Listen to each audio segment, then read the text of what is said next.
मैं 5 मिनट में प्लीज खत्म कर दीजिएगा। सभापति महोदय,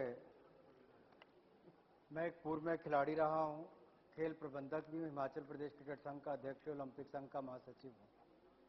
खेलों के साथ बड़ी करीबी से जुड़ा हूं और कहीं ना कहीं हिमाचल प्रदेश ओलंपिक संघ के महासचिव होने के नाते ओसी का शायद सदस्य भी हूं।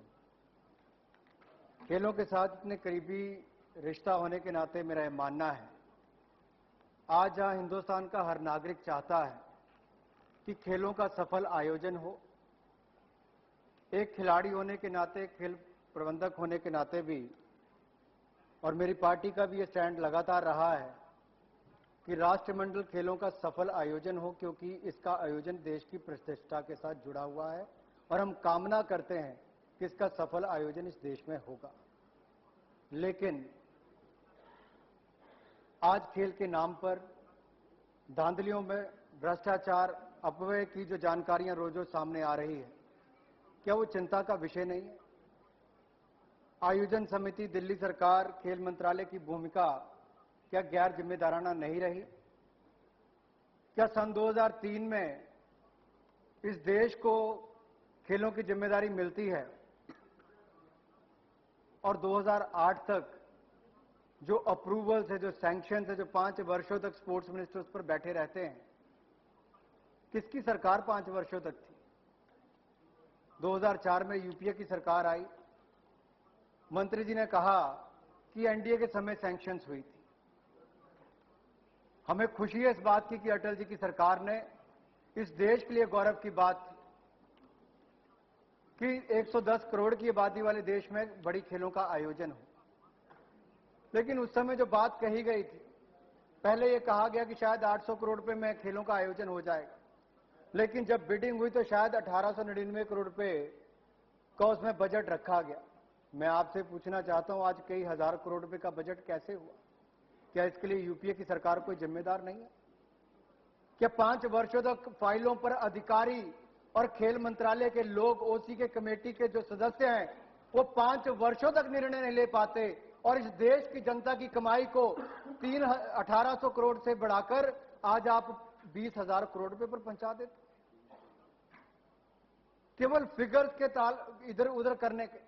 जिस तरह से ये खेल मंत्रालय, ये सरकार एक बिखरे हुए कुनबे की तरह है, उसी तरह से फिगर्स को बांटकर बताया गया है।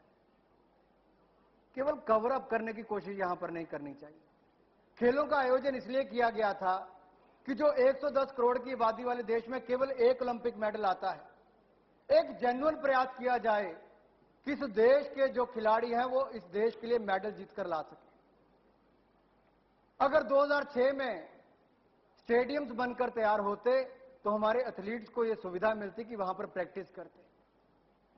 आने वाले खेलों के दौरान जब उनको ये एहसास होता, ये कॉन्फिडेंस होता कि इन्होंने 2 वर्षों तक यहां पर प्रैक्टिस की है, जिस 700 करोड़ रुपए की बात करते हैं, 687 करोड़ रुपए उनकी ट्रेनिंग पर खर्च किए हैं, क्या इन स्टेडियम्स में कितने दिन ट्रेनिंग हुई? मैं आपसे यह भी जानना चाहूंगा। कितने दिन पहले आपने स्टेडियम तैयार करके हमारे खिलाड़ियों को दिए? आज बहुत सारी बातें यहां पर हो रही। सुरेश कलमाडी जी हमारी एसोसिएशन के अध्यक्ष हैं, सदन के सदस्य भी हैं। मैं ये भी चाहूंगा कि अगर कुछ मसलों पर ये सफाई यहां पर दे सकें तो मैं इनका व्यक्तिगत तौर पर आभारी रहूंगा, क्योंकि ओसी कमेटीज की जो बातें यहां पर कही गई उनमें साफ तौर पर जो आरोप लगे हैं कि खेलकूद के उपकरणों को खरीदने में जो उनकी कीमत है उनसे कई गुना ज्यादा उसके किराए पर खर्च किया जा रहा है। ट्रेडमिल पर 7 लाख रुपए में खरीदा जा सकता है, उसका 45 दिन का किराया 9,75,000 रुपए। एक्सरसाइज करने के बाद आराम करने के लिए 8,500 रुपए से ज्यादा की कुर्सी। 100 लीटर का रेफ्रिजरेटर 42,202 रुपए किराए पर लिए जाने की बात कही जाती है। खिलाड़ियों को विश्राम के लिए छाते के लिए 6,308 रुपए की बात कही गई। टिश्यू रोल्स 4,138 रुपए का। डीजल पावर की कीमत एक क्लस्टर में 15 रुपए प्रति यूनिट बताई गई तो दूसरे क्लस्टर में 80 रुपए प्रति यूनिट। 2 टन का एसी का किराया 70,287 रुपए, तो वहीं पर दूसरी जगह 1,87,597 रुपए बताया गया। लिक्विड सोप डिस्पेंसर 200 रुपए का एक जगह तो दूसरी जगह 10,000 रुपए। और एक नुस्ली कंपनी है कोई स्विट्जरलैंड की, वो शायद 187 रुपए में दे रही है, दूसरी ब्रिटिश कंसोर्टियम है कोई 9,379 रुपए का वो दे रहा है। और जो डिस्पेंसर है, जो कप्स हमारे मिलते हैं 2 रुपए का, एक कंपनी हांगकांग बेस्ड दे रही है, तो दूसरी ESAJV कंसोर्टियम जो है वो 37 रुपए का दे रहा है। मेरा कहना कि केवल इतना मतलब है मैडम, इन सब की बातें जो रोज रोज मीडिया में आती हैं, लोग पर्सनल इंटरव्यू देकर जाकर मीडिया में देते हैं, तो सबसे बड़ी जानकारी रखने का अधिकार किसी को है तो इस संसद को है, इस हाउस को है, तो यहां पर उसकी पूरी जानकारी मिलनी चाहिए। हम जनता के चुने हुए प्रतिनिधि हैं। अगर मैं खेल के प्रबंधन के साथ जुड़ा हूं तो वहीं पर 17 लाख लोगों द्वारा चुनकर प्रतिनिधि के तौर पर यहां पर आया हूं। अपनी जिम्मेदारी को समझते हुए मैं आज इस मुद्दे को उठाने पर विवश हुआ। हिमाचल प्रदेश क्रिकेट संघ का अध्यक्ष हूं। 48 करोड़ रुपए में अंतर्राष्ट्रीय स्तर का स्टेडियम रिकॉर्ड समय में हमने बनाकर दिया, IPL के मैचों का सफल आयोजन वहां पर करवाया। मुझे दुख इस बात का है कि जब इस सदन के बहुत सीनियर नेता जयपाल रेड्डी जी बात कर रहे थे, मैडम ये देश के 20,000 करोड़ रुपए की बात है। एक सेकेंड, यदि सदन की सदिच्छा हो तो आज की कार्य सूची समाप्ति तक समय बढ़ा दिया जाए। आज की कार्य जी धन्यवाद मैडम। ठाकुर साहब, लेकिन आपको वाइंड अप करना है। धन्यवाद मैडम। ये महत्वपूर्ण मुद्दा नहीं तो वैसे ही रह जाएगा कि 20,000 करोड़ खर्च भी हुए और बाद में लोग हमें कहेंगे कि इस पर प्रकाश भी नहीं डाल पाए। मीडिया ने अपनी जिम्मेदारी पूरी की है, लेकिन हमारी जो जिम्मेदारी मैडम 10 मिनट ज्यादा लग भी जाएंगे तो कोई फर्क नहीं उसमें पड़ने वाला, लेकिन ये जनता के सामने और देश की प्रतिष्ठा के साथ जुड़ा हुआ एक महत्वपूर्ण मुद्दा है। अगर 48 करोड़ रुपए में हिमाचल प्रदेश क्रिकेट संघ अंतर्राष्ट्रीय स्तर का स्टेडियम बना सकती है, IPL के मैचेस का आयोजन करवा सकती है, इस देश के नामी ग्रामी एसोसिएशन अगर क्रिकेट के क्षेत्र में, जिसका मैं आपको पूरी विस्तार में, इंदौर में स्टेडियम बना 32,000 की कैपेसिटी 40 करोड़ रुपए का, हैदराबाद में 40,000 की क्षमता का 80 करोड़ रुपए का, धर्मशाला में 48 करोड़ का 20,000 की क्षमता का, नागपुर में 45,000 की क्षमता का 84 करोड़ का, दिल्ली में 43,000 की क्षमता का 85 करोड़ का। तो मैं ये जानना चाहता हूं ऐसी कौन सी रेनोवेशन हुई है जो 961 करोड़ रुपए, 961 करोड़ रुपए कोई छोटी अमाउंट नहीं है मैडम। और 961 करोड़ रुपए जब खर्च हुए तो उसकी क्षमता 60,000 की है। इंदिरा गांधी स्टेडियम कॉम्प्लेक्स पर 669 करोड़ रुपए, 669 करोड़ रुपए खर्च हुए, केवल 14,000 की क्षमता उस स्टेडियम की। 5,000 क्षमता वाले doctor SP Mukherjee swimming pool complex पर 370 करोड़ रुपए खर्च हुए। डॉक्टर करनी सिंह शूटिंग रेंज पर 149 करोड़ खर्च हुए, उस पर केवल 4,845 लोग बैठ सकते हैं। 7,862 की क्षमता वाले श्री फोर्ट स्पोर्ट्स कॉम्प्लेक्स पर 241, वाइंड अप। 4 स्पीकर साहब और मैडम देश की जनता को जानने दीजिए कितने करोड़ रुपए खर्च हुए। ये टैक्स पेयर का पैसा है, हम भी सदन को उन्हीं के पैसे से चला रहे हैं।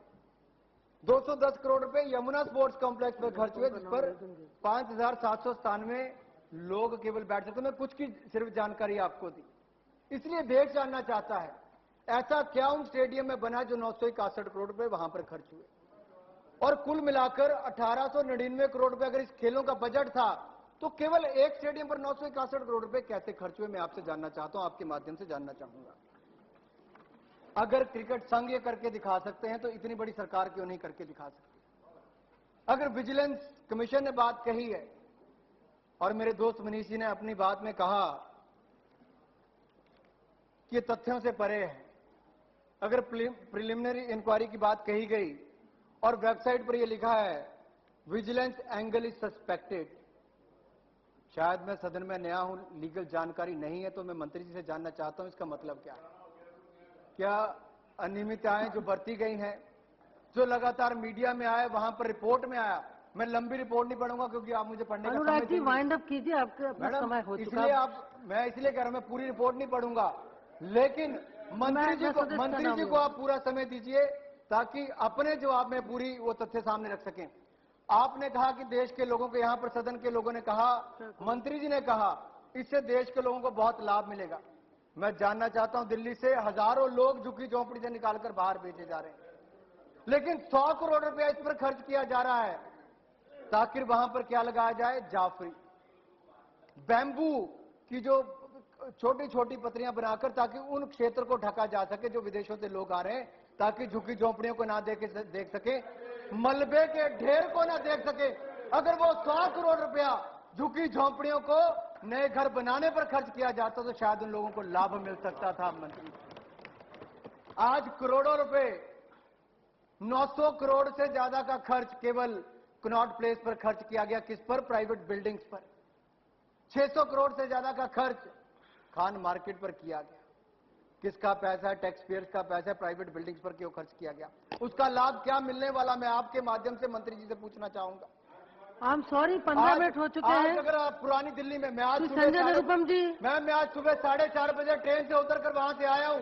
आज पुरानी दिल्ली का हाल देखिए, वहां पर 6 लेन होते हुए भी सिंगल लेन पर चलने की वहां पर जगह नहीं मिल पाती है।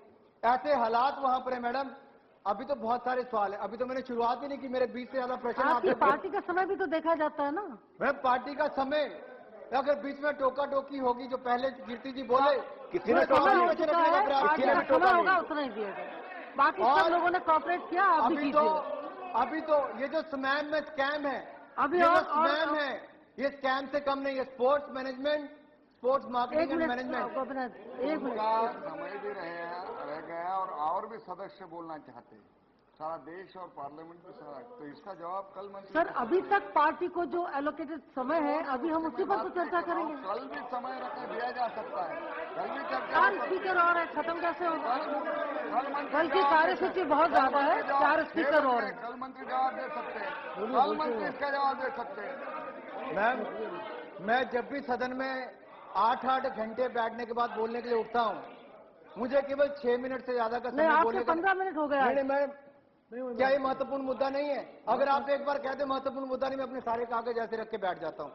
अगर देश की प्रतिष्ठा के साथ जुड़ा हुआ, लोगों के टैक्स पेयर का पैसा, अगर उसको धांधलियों के जरिए कुछ लोगों की जेब में गया है, तो उसको उठाने का मुझे पूरा अधिकार है, और मैं आपसे संरक्षण चाहता हूं कि मुझे कुछ समय दिया जाए उसके लिए।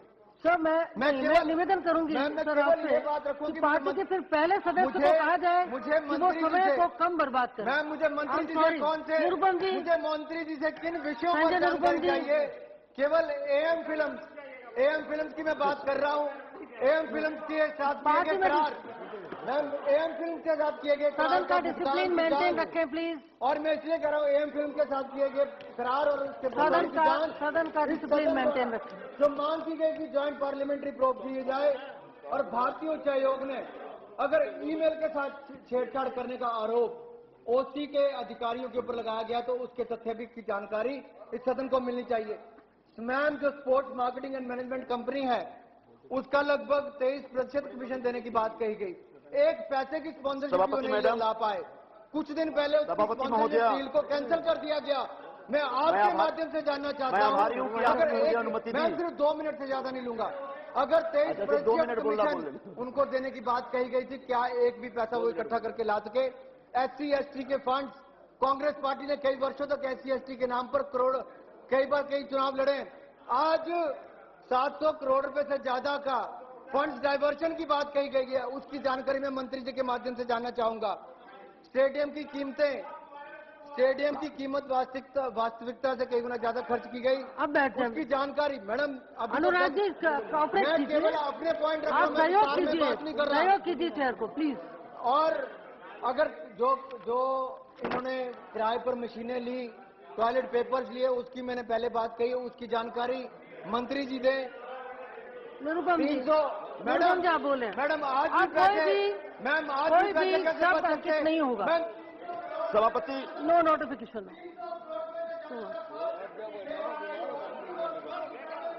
Madam, nothing will on record में कुछ नहीं आएगा।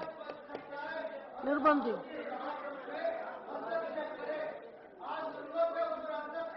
नहीं हो